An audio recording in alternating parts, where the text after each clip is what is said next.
I was born and raised fishing and hunting in these swamps out here. He's a perfectly normal guy. All this Mandarin home really needs is a picket fence, and David Lauer, his wife and kids would fit on a cover of Southern Living.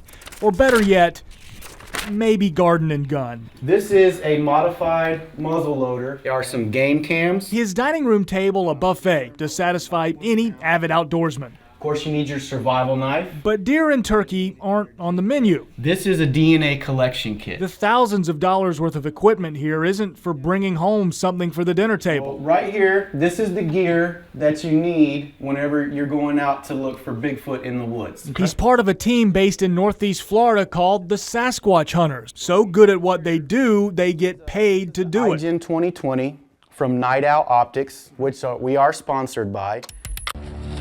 David and his Sasquatchan partner Stacy Brown were actually featured on a Spike TV reality show called $10 Million Bigfoot Bounty, a show that promised a $10 million prize if a team found the skunk ape.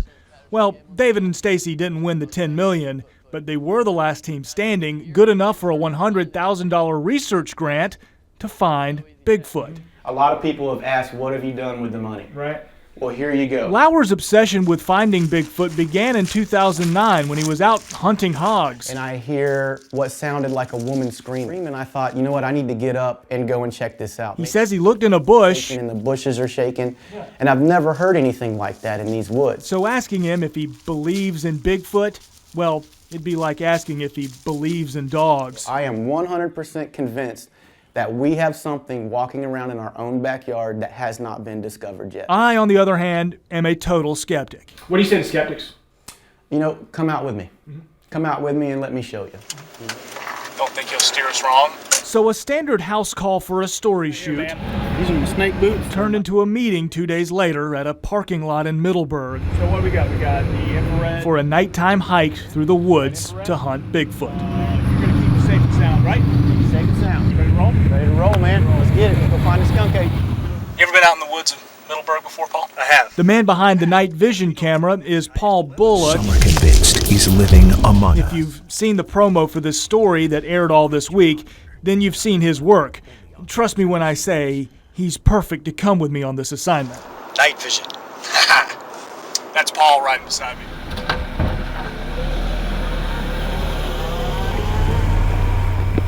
As far as wildlife goes out here, there's coyotes out here. I've never heard of them attacking anybody. Our biggest threat out here is going to be the skunk ape. However, if we see a skunk ape or hear a skunk ape, we're going to go after it. Okay.